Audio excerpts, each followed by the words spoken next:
안녕하세요, 학신입니다. 한세실업 전자공시 사업 설명 받고 홈페이지도 받고 이제 재무제표에 관한 것들 중에 재무상태표라고 할 수 있는 것부터 먼저 짚고 갈게요. 재무상태표를 들어가기 전에 이제 재무정보에 보면은 요약 재무정보 간단하게 적어놓은 건데 유동자산과 비유동자산 자산이라 그러고 유동부채, 비유동부채, 부채라 그러고 자본금 그리고 매출, 영업이익, 당기순이익, 그리고 주당순이익 이런 식으로 요거 개념만 잡고 가면 유동자산은 1년 안에 자산, 바꿀 수 있는 자산, 그리고 비유동자산은 1년 안에 바꾸기 힘든 자산들을 비유동자산이라고 한다. 자산 안에는 빚도 있고 내 거도 있고 부채와 자본을 합친 걸 자산이라고 한다. 그러면 부채에서 유동이 붙으면 1년 안에 갚아야 될 것들, 비유동은 1년 이상 걸려서 갚는 것들, 장기성 부채, 부채가 빌린 것도 부채가 될 수 있고 미리 받은 것도 부채가 될 수 있고 줘야 될 돈도 부채로 잡을 수 있지, 맞지? 그런 것들 부채로 그런다. 자, 자본금은 액면 곱하기 주식수, 연결 기타 자본 구성요소, 뭐 기타 불입 자본금, 자본 잉여금이라고 하는 액면가에서 발행가에서 액면가를 뺀 나머지 금액들, 기타 자본 구성요소, 뭐 스톡 옵션, 뭐 여러 가지 자사주를 뭐 매입할 때 그런 것들, 연결 이익 잉여금, 순이익이 쌓이는 금액들 그런 것들. 매출, 영업이익, 당기순이익 이렇게 나와 있는데, 자, 그 중에 여기가 전부자. 이걸 내가 이렇게 별도와 이렇게 묶은 이유가 별도로 해도 별도 1조 6,203억이거든. 별도 매출이 요약 재무제표, 요약 별도. 근데 지금 얘들이 그거 연결로 해도 1조 6,719억이 1조 6,200 얼마에서 1조 6,700억에서 1조 6,200억이니까 500억 차이 나잖아, 맞지? 1조에서 500억 차이 나면 몇 프로가 5%도 안 되잖아, 맞지? 0.5%가 1조에 만 원에 500원이니까 5%가 아니지, 500억이니까 5% 정도 되겠다. 5% 정도, 4% 정도 되겠다, 맞지? 10%가 1,600억이니까 맞지? 오케이. 자, 그러니까 한 방에 통째로 본다. 한 방에 통째로 보는데 지금은 재무상태표를 먼저. 자, 자산 안에 유동자산이 작년보다 증가했다고 나오는데 6,589억에서 7,699억. 그 중에 유동자산 안에 현금성 자산, 석 달 안에 바꿀 수 있는 거, 단기금융자산, 뭐 단기금융자산, 부채가 될 수 있고 뭐 이렇게 그 자본이 될 수 있는 자산인 거지. 그게 100억. 매출 채권이 일해주고 돈 받을 돈이 1,543억인데 2,733억으로 늘었네. 1,200억 가까이. 그렇다면 그 전전해에는 19년도에는 1,854억, 20년도에는 1,543억 매출 채권이 떨어졌고, 근데 얘들이 매출 채권이 오르고 매출 채권이 떨어진 거에서 회사를 볼 때 중요시 보는 거는 이 돈을 확실히 받을 수 있느냐, 짧은 기간 안에 받느냐, 못 받는 비율은 얼마가 되냐, 그거만 확인하면 되잖아, 맞지? 근데 얘기를 내가 확인했을 때는 못 받을 일이 거의 0%에 육박한. 왜 그러냐면은 1년 이상 1년 이상 뭐 연체 없이 거래하는 업체들한테만 이렇게 매출 채권을 발행하는 거지. 그러니까 얘들의 뭐 바이어들은 그거잖아. 뭐 자라, H&M 뭐 이런 무인양품 이런 데는 걸까 돈 띄물 일이 거의 없다라는 거지. 그래서 얘들의 매출 채권 이꼬로 매출로 보면 된다. 그러니까 매출 채권이 1,200억 증가했다라는 거는 매출이 1,200억, 현금성 자산이 1,200억 늘어났다고 보면 되는 거지. 자, 유동성, 그리고 미연체가 거의 99% 가까이 되니까 90% 이상, 90몇 프로 이상 되니까 유동성 관계기업에 투자 1년 안에 관계기업에 투자한 게 101억에서 107억, 재고자산이 2,214억에서 3,886억. 그만 얘는 또 재고는 늘었네, 맞지? 재고는 늘었는 게 상품 얘들이 만들어서 파는 게 있고, 직접 저들이 만들어서 파는 게 있고, 직접 저들이 그거 자기 메이커를 가지고 파는 것보다는 주문자 생산 혹은 자기들이 만들어 놓으면 주문자, 그 판매자 ODM 만들어 놓은 걸 가지고 그거를 사가는 사람 있잖아, 맞지?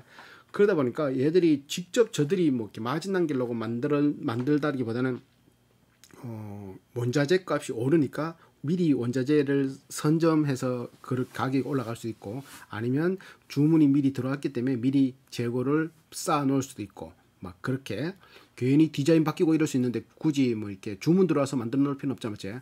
자, 그렇게 해석할 수 있고 뒤가 또 항목 보면 되고 비유동 자산이 3,621억에서 4,462억 비유동 자산이 증가했네요. 그 중에 보니까 장기성 채권은 101억에서 77억 감소했고 공정가치 측정 금융자산, 공정가치를 측정할 수 있는 금융자산이 손익이 될 수 있는 그게 563억에서 695로 증가. 기타 포괄, 기타적으로 공정가치를 측정할 수 있는 금융자산이 732억에서 1313억으로 증가.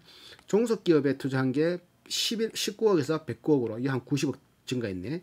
유형자산이 1335억에서 1540억, 한 200억 조금 넘게 증가했고 리스 자산은 조금 감소, 투자 부동산은 65억에서 67억, 2억 정도 증가. 그래서 자산이 1조 210억에서 1조 2162억으로 증가했다. 부채는 유동부채가 4,800억에서 6,400억으로 증가했는데 한 1,600억 어디에서 증가했나 보니까 매입채무 외상값이 575억이 된 게 810억으로 증가. 차입금 은행에서 빌린 게 3,803억에서 5,031억 요게 한 1,200 증가했네. 차입금이. 법인세가 3억 내던 게 174억 냈고 자 비유동 부채는 감소된 것들이 많아가지고 단기성들이 올랐다라고 증가했다고 보면 되겠다 맞지? 자 그래서 부채 총계가 5,997억에서 7,518억으로 한 1,500억 가까이가 증가했다. 자본금은 그 기타 불입자본 자본잉여금 변동 없고 이익잉여금 결손금이 3,699억에서 4,205억으로 증가했다. 그래서 자본과 부채가 1조 210억에서 1조 2,162억으로 증가. 자, 요거에 대해서 자세히 또 이제 또 들어가면 주석에 대해서 들어가면 자, 여기 이 회사는 2009년 한세 ES24 홀딩 주식회사에서 의류사업 부분만 인적 분할해서 신설회사로 설립됐고 2009년에 코스피에 상장됐다. 그래서 자본금 200억이 지금까지 연결된다. 특수관계자 지분율이 56%다. 연결대상 종속기업의 현황이 봐봐. 다 지분이 100%야. 내가 자기가 지배를 하고 있는 게 다 100%야. 지배기업 보유지분, 종속기업 보유지분, 지배기업이 보유하고 있는 게 100, 종속기업이 보유지분, 이게 뭔 소리지? 하여튼간에 100%의 지분율을 다 가지고 있다. 내가 여기에는 뭐 40%를 가지고 있는데 얘가 또 여기를 이거 어떻게 해야 되지?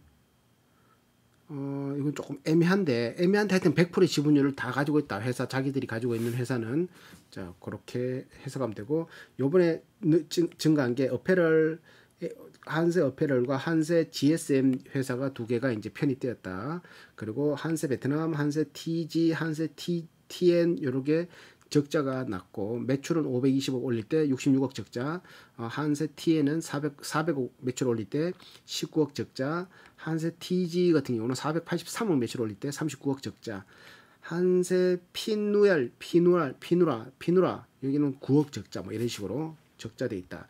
미얀마에 위치한 종속기업 미얀마 회사 같은 경우는 미얀마 자체가 현금성 자산이 국외로 유출되는 걸 해당 국의 외환 규제를 받으면서 이제 규제가 있는 모양이지 밖으로 나갈 수 없다. 그래서 배당 외의 형식으로 자본금을 해당 국가에서 다른 국가로 반출되는 게 금지된다. 자, 배당 외에는 다른 나라로 나가는 게 금지된다. 이런 말이네. 미얀마 같은 경우. 여기에 얘들 종속기업, 뭐 관계기업 이런 거에 대해서 조금 자세히 적어놔가지고 요거는 따로 콘텐츠를 하나 만들어서 한번 풀어보도록 하고 삼각형 원가는 뭘 삼각형 원가라고 한다고 이런 것들이니까 이제 이거 넘어가고 자 금융부채 넘어가고 얘들이 원화 같은 경우 얘들 수출이 90% 수출이 거의 99% 가까이가 수출이니까 근데 얘들은 이게 달러가 10% 상승해야지 얘들은 294억 이득 본 줄 알았는데 여기 한세시로 같은 경우는 상승되면 294억이 까먹어. 원하고 환율이 떨어져야 294억의 상승이 들어온다. 그러니까 얘들은 환율이 떨어지면 그거 이득이 되는데 환율이 오르니까 지금 더 마이너스. 어찌 보면 국내 거를 외국에 갖다 팔면은 반대로 되는 게 맞는데 뭐 루트토닉 같은 경우 루트토닉 ITM 반도체 같은 경우도 여기도 얘들 수출 많이 하거든. 그래서 10% 상승되면 34억이 이득이잖아. 10% 하락되면 34억이 마이너스고. 근데 한세실업은 반대로 됐지. 10% 상승되면 얘들은 294억을 까먹고 10% 하락되면 294억을 플러스 된다. 이렇게. 자, 차입금에 대한 이자율이 1% 상승할 경우 상승이나 하락할 경우 이자율 변동에서 법인세 차감 순손익에 미치는 영향은 49억만큼 증가한다. 49억이 1%가 올라가면은 49억이 마이너스고 1% 떨어지면 49억이 이득이 본단 말이지 않았죠? 자, 또 뭐 있노?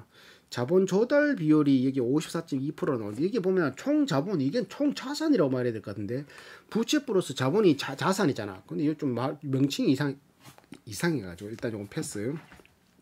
자, 금융상품 공제가치 서격 체계를 나누면은 펀드 수익증권은 수준 2, 수준 3 이런 식으로 내가 돈 있다라는 걸 적어놓은 거고 매출액 영업이익 대한 정보 매출액이 1조 6,719억에서 자 영업이익 1,066억이 발생되었고 작년 같은 경우는 1조 6,982억에서 영업이익이 648억 원래가 되게 잘 나온 거지. 이제 그거 뭐 만드노 그거 마스크하고 그런 거 방진복 방한복 그런 거 방한복이란다.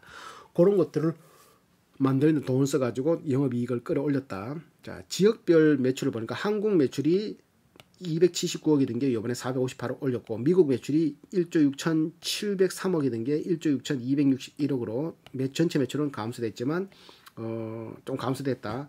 그리고 비유동 자산은 베트남 자산이 1,140억에서 1,176억 증가, 인도네시아 153억에서 280억으로 증가, 니카라과 54억에서 79억으로 증가, 과테말라는 46억에서 45억으로 감소, 미얀마 188억에서 248억 증가, IT 162억에서 112억 감소. 그러니까 감소되는 게 두 군데네 있죠. IT 감소, 니카라과 아니다. 과테말라 감소, 나머지는 다 증가. 이렇게 보면 되지 맞지? 자, 한국도 감소했네. 한국도 전기 대비 비유동 자산이 감소. 비유동 자산. 자, 영업 수익의 10% 이상 차지하는 고객은 고객 1, 고객 2, 고객 3을 설정할 수 있는데 고객 1이 작년에 3,154억 매출 올릴 때 이번에도 3,193억 매출 올렸고 고객 2가 2,605억 매출 올릴 때 이번에도 작년에 2,605억 올릴 때 21년도도 2,835억 매출 올렸고 고객 3 1,618억 매출 올릴 때 1,819억. 그래서 총 3개 그걸 탑3 회사가 7,378억 매출 올릴 때 7,848억 매출이 상승되었다. 이렇게. 자, 범주별 금융상품 보면은 매출 채권 2,733억. 요거 못 받을 확률 낮다 그랬죠, 맞지? 기타 포괄 공정가치 측정 금융자산이 1,300억 이렇게 돼 있다. 범주별 요거는 부채는 차입금 1년 안에 갚아야 될 차입금이 5,031억이다. 이렇게 돼 있고 금융상품 아까는 차입금 뭐 펀드 이런 거 여러 가지 들고 있다 그랬잖아요. 그래서 평가 손익으로 해서는 마이너스 13억, 기타 포괄을 평가했을 때 마이너스 20억, 처분했을 때 116억 플러스 이자 수익 한 40억 들어왔고 그리고 상가 구원가에서 이자 수익 23억, 외환 뭐 이렇게 쭉 있지만 이자 비용 47억 있고 외환으로 손익된 게 까먹은 게 217억. 얘들은 환율이 올라가면은 손해 보잖아. 그래서 이게 217억을 까먹었다. 보통 이게 반대로 돼 있으면 환율이 올라가서 더 덕이 됐을 건데 맞지? 자, 매출 채권 같은 경우는 봐봐. 외부 신용 등급이 없는 거래 상대방 이렇게 있는데 그룹 1 같은 경우는 19억만 매출 채권이 있고 그룹 2가 2,619억의 매출 채권을 발행했는데 이거 같은 경우는 새로운 고객이 그룹 1로 들어갈 수 있고 그룹 2에는 과거 부도 경험이 없는 기존 고객, 특수관계자 혹은 특수관계자를 그룹 2에 넣는데 그 연체된 적이 거의 없다. 그리고 연결회사의 은행 예금 및 장단기 예금 예치는 대부분 신용등급 A 플러스 A 더블 등급 이상의 더블 A 등급의 금융기관에 예치되어 있다. 기타 포괄 공정가치 측정 금융자산은 국공채 또는 트리플 A 신용 금융채로 구성되어 있다. 이렇게 현금성 자산은 218억, 212억, 예금 199억, 보유현금 13억 이런 식으로 있고 아까 전에 매출채권 구성 내역이 2,639억 왜 2,759억인데 대손충당금 120억 이게 한 4.3% 정도 돼. 요래대가 빼니까 2,639억이다. 요게 보고기간 말 은행에 1,289억에 해당되는 매출 채권을 양도하고 현금을 수령했다. 그러니까 2,639억 중에 1,289억은 요거를 보고하는 보고서 쓸 동안 요게 현금으로 됐다. 현금으로 수령했다. 그러니까 이 매출이 현금으로 또 잡힌 거지. 매출이 잡힌 게 아니라 현금성 자산이 또 그만이 늘어난 거죠. 맞지? 그러니까 얘들은 매출 채권이 연체되지 않는 매출 채권이 전체 2,733억 중에 2,638억이 연체되지 않는 거예요. 그리고 6개월, 3개월 뭐 안에 있는 연체된 건 없어. 1년 초과된 게 5,200만 원, 5,200만 원. 그러니까 얘들은 매출 채권이 발행되면은 연체되지 않고 바로바로 현금으로 바뀌나 보면 되는 거지, 맞지? 자, 그리고 재고자산은 제품 전기 말에 388억이었는데 이번에 983억, 그러니까 600억 가까이 증가했고, 제공품 만들고 있는 거 989억에서 1094억으로 조금 증가했고, 원재료가 799억에서 1723억, 요게 또 거의 배 이상 증가했다, 맞지? 그러니까 얘들의 재고는 원재료와 제품 만들어 놓은 게 증가했다. 근데 얘들이 직접 저들이 뭐 만들어 놓은 거는 뭐 월마트나 이런 데서 상표만 가져가가 그냥 팔면 되기 때문에 그런 것들을 만들어 놓았다고 칠 수 있다 하더라도, 원재료를 샀다라는 거는 원사값 오르고 말이지, 면화, 목화 이런 거 오를 때는 미리 그걸 이렇게 원자재 값이 더 오르기 전에 미리 준비하는 것들도 있다라고 판단할 수 있는 매출 채권이 올라갔다. 매출 채권이 아니고 재고 자산이 올라갔다. 또 뭐냐? 공정가치 측정 금융자산이 보면은 단기 손익이 될 수 있는 공정 가치를 측정해서 금융자산이 어떤 거에 있는 걸까? 펀드나 수익증권에 429억. 국고 채권에는 정기는 807억 있었는데 이번에는 없고, 그리고 비유동자산 장기성으로 이제 될 수 있는 공정가치 측정 금융자산이 펀드 수익증권에 506억. 펀드 수익증권이 거의 한 920억 가까이 있다 맞지? 장기나 단기 합치면. 기타 포괄 공정가치 측정 금융자산으로는 국고 채권이 1291억, 국고로 되어 있는 채권들, 시장성 없는 지분증권이 221억, 그래서 2004억 정도가 그 뭐렇게 되나? 2004억 400억. 그렇지. 비유동자산으로는 2천억 정도 되고, 유동자산으로는 429억 정도 되고, 합이 2,433억 정도가 금융자산이다. 그럼 여기에 있는 것들을 굴려가지고 수익이 발생되면 기타 이익, 손실이 발생되면 기타 손실로 들어가는 거지. 자, 금융자산 변동 내역 보면은 요게 변동 내역이 그거 얼마 전에 했던 루트로닉 같은 경우는 봐봐, 이것도 변동 내역이잖아. 공정가치 측정 금융자산, 단기손익 공정가치 측정 금융자산, 장부 금액이 같다. 여기 보면 변동 내역. 시작할 때 450으로 시작했는데 사기를 5,039억치 사고, 작년에도 6천억치 사고, 팔기를 4,960억치 팔았어. 그러니까 돈놀이 맞아, 이거. 돈놀이 맞아. 이런 장품 별로 없어. 거의 없어. 한실실은 봐봐. 변동 내역이잖아. 시작할 때 1,200억으로 시작해서 비슷하지. 근데 취득을 288억치 하고 처분을 360억치에. 지금 가지고 있는 그 안에 있는 금액으로를 처분한 거잖아, 맞지? 뭐 사고 팔고 했으면 계속 그게 누적됐다라면 이렇게 루트로닉처럼 한 5천억, 6천억 막 이런 식으로 움직이는데, 얘들은 그게 아니고 280억, 300억, 한 500억이 못 되는 돈. 그 대신에 이제 기타 포괄 공정가치 그 측정 금융자산은 900억치 사고 1,100억치 팔았네.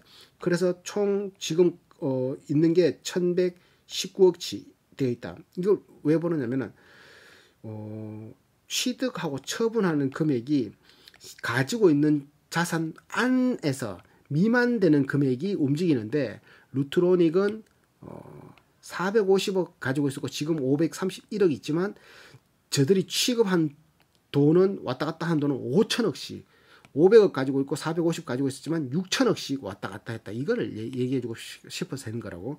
그러면 저게 루트로닉이 문제 있는 거네, 맞지? 자, 기타 포괄 공정가치 측정 금융자산은 1,000억이 900억 들어오고 1,000억 팔았고, 그래서 지금 1,313억, 비유동 공정가치 측정 금융자산은 690억 이렇게 돼 있다. 또 뭐 이거 뭐고? 지분법 적용 관계기업 투자 내역 28%의 지분, 글로벌 블록체인 투자조합에 16억 투자, IPO 타겟 전문 투자 신탁에 107억, 라이징 스타에 33억, 신기술 조합 9억, 헬스케어 투자조합 49억. 그래서 217억을 관계기업 투자 내역이다. 217억. 자, 유형자산을 요번에 토지 사는데 22억, 건물 62억, 구축물 12억, 기계장치 99억, 기타 유동자산 44억, 건설주인거 132억, 사용권 리스 자산이지 82억 해서 455억 정도를 투자했다. 이런 게고, 투자 부동산 같은 경우는 땅이 한 65억치 있고, 땅하고 건물, 그래서 그거를 이렇게 원가는 한 82억 들어갔다고 치고 이게 수익이 임대 수익이 9,700만 원 들어왔는데 비용이 운영 비용이 2억 6천 나왔는 거야. 까먹은 거지. 그래서 투자 부동산 공정 가치는 73억 정도 된다. 여기에 보면 투자 부동산 공정 가치 금액이 65억 대인데 73억이면 조금 더 올라가야 되지 맞지? 이렇게 돼 있고. 무형자산 같은 경우는 요번에 산 게 소프트웨어 1억 6천, 기타 무형자산 8,800, 합계 2억 5천 정도를 요번에 샀다. 포괄손익계산서로 인식된 거. 부동산 리스 자산에서 리스를 어디에서 했냐? 부동산에 95억치 했고 차량에 한 1억 4천치, 이자 비용 뭐 16억 뭐 이런 것들 그런 거지. 매입 채무 외상값이 626억, 미지급금 아직 못 준 게 166억 이런 소리고 차입금은 요번에 2,300억 있던 걸 2,800억으로 한 500억 땡기는 게 이자율이 0.5에서 0.8. 와, 빌리만 하다 맞지? 빌리만 하다. 2022년 12월 2일 날이 만기일이지만 빌리만 하다. 수출 채권 같은 경우는 1,200억, 640억에서 1,200억이 됐는데 2배 정도 증가했는데 이게 이자율도 0.7에서 1.3. 와, 빌리만 하다 맞지? 저렇게 됐다. 사회 적립자산은 171억인데 요거는 보험 상품과 주가 연계 파생 상품, 원금 보장형 이런 식으로 안전한 것들로 포트폴리오를 보험 56, 주가 원금 보장형 16, 그리고 정기예금 28% 이렇게 해서 돈을 사회 적립자산을 굴리고 있다. 자본금 변동, 자본금 시작할 때 4천만 주로 시작해서 자본금은 액면 곱하기 주식수 500원 곱하기 4천만 주를 하면 200원이다. 200억이다. 자, 기타 불입 자본 구성 내역을 보면 주식 발행 초과금, 주식 발행 초과금이 주식을 발행했을 때 그 자본 잉여금이라고 할 수 있지. 자사주 176억치 샀고 뭐 이렇게 그런 거에서 나온 돈. 기타 자본 구성 요소, 금융자산이 자기의 자본으로 금융자산 산 게 손해 볼 수도 있고 해외 사업에서 까먹을 수도 있고 그런 것들이 마이너스 된 게 169억이다. 이익잉여금은 이익이 나서 쌓아두는 건데 여기서 배당도 나오고 하는 건데 정기 말에 3,592억에서 이번에는 4,079억 그거 한 400억 이상이 증가했다. 이렇게 볼 수 있는 거지 자본. 자 그리고 이익잉여금이 시작할 때는 3,699억에서 그 순이익 673억 더하고 재측정 요소 이제 땅값 아까 올렸다 그랬으니까 그런 것도 뭐 여러 가지 더 29억 정도 더하고 배당금은 지급해야 되니까 196억을 지급을 하니까 4,205억이 되더라. 여기서 배당이 나갔지.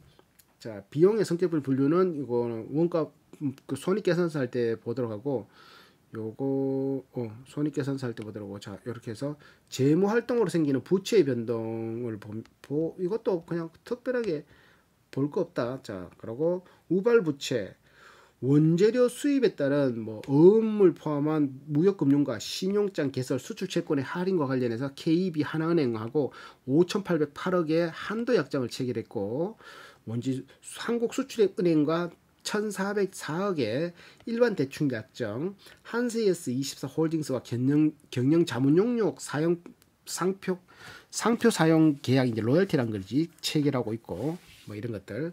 그리고 지배기업 현황을 보면 지배기업은 한세이에스 24 홀딩스인데 지분을 42% 가지고 있다.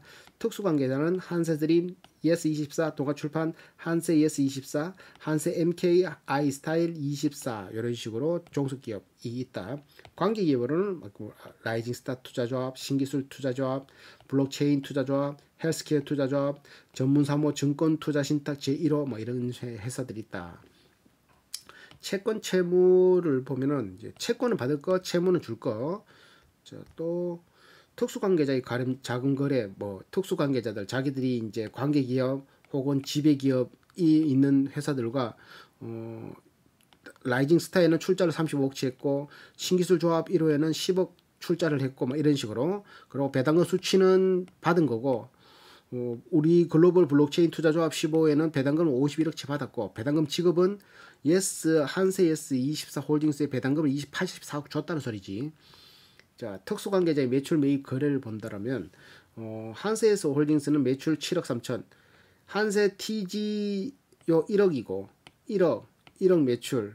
그런데 외주 가공비는 한세 베트남의 가공비를 499억, 한세 TN에 400억, TG가 과테말라야 470억, 뭐 139억, 뭐 이렇게 124억, 인터내셔널엔 438억, 뭐 이렇게 IT에 225억, 이래서 총 2,635억의 가공비가 나갔다. 기타 비용 뭐 이렇게 또 나와 있는 것도 적혀져 있는 거고, 채권 채무, 채권은 받을 거지, 채무는 줄 거고, 선거금 미리 받은 거, 뭐 이런 것들도 있지만 미수금, 매출채권 줬고, 선거금 미리 받은 돈이 한세 베트남에 117억, 그리고 뭐 TG에 160 이렇게 해석할 수 있고, 자, 특수관계자의 자금 거래는 아까 현물 출자, 뭐 배당금, 리스금 사항한 그런 것들이지.